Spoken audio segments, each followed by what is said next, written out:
The sun is wild. It's really strong. Hi, my name is Sierra and this is Georgie.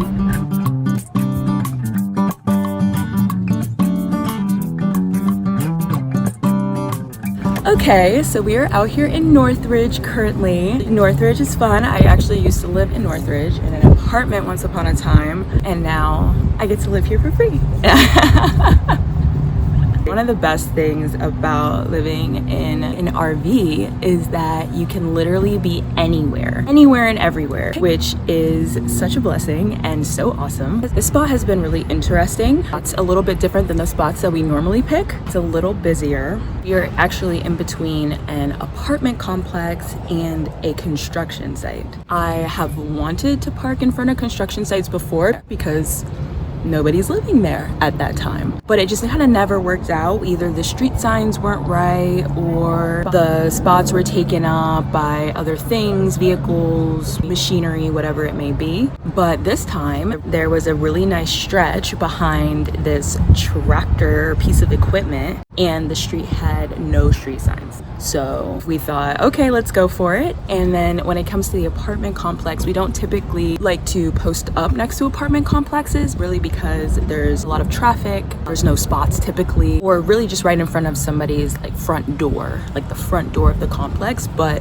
the entrance is actually around the corner on the other side of the block, and their parking garage entrance is over here. So it's actually pretty private. We decided to give it a shot and we actually really like it. And service is so important. I cannot tell you how many spots were great spots. The biggest problem is I could not use my phone. I work remote, I work online. It's not easy to not be able to have access to Wi-Fi or internet, things like that. So the internet's perfect here. I love it. I rate it excellent, which is a lot better than our other Northridge spot, which has horrible service, no service at all.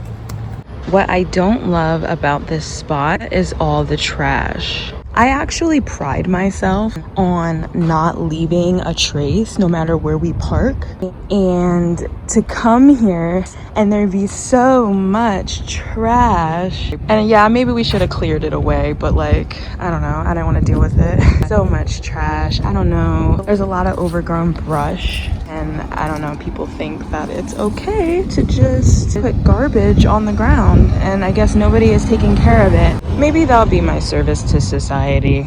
Another thing we have to pay attention to are the street signs. Specifically signs like this one at the top. No parking 2 a.m. to 6 a.m. Vehicles over 7 feet high are 22 feet long. So what that means is we can't park here. It's to prevent overnight parking of large vehicles. So what that basically means is we can't park there. This neighborhood is pretty quiet. Yeah, there's a few cars that go by, but the walking, or like the amount of people I see walking around, is pretty slim. Overall, it just doesn't seem like there's a lot of movement. People seem to stay in their houses here, so it's just really quiet. Maybe because it's Saturday, or maybe it's just a quiet neighborhood. I don't think we'll be here long enough to find out. So my wonderful partner actually went out here and started doing some trash pickup, which I really appreciate, because I did mention earlier that I did feel like that was something that I should do, even though I really didn't want to. So the fact that without me even asking him, he went out there and started doing the trash pickup. I'm so blessed to have such an intuitive partner. As you can see back there, we have our solar panel out. The solar panel attaches to our Jackery, which is basically our source of power while in the RV. It takes in a good amount of power, but not as much as being plugged in into an outlet source. But it does take us one step closer to being more self-sufficient, which is great.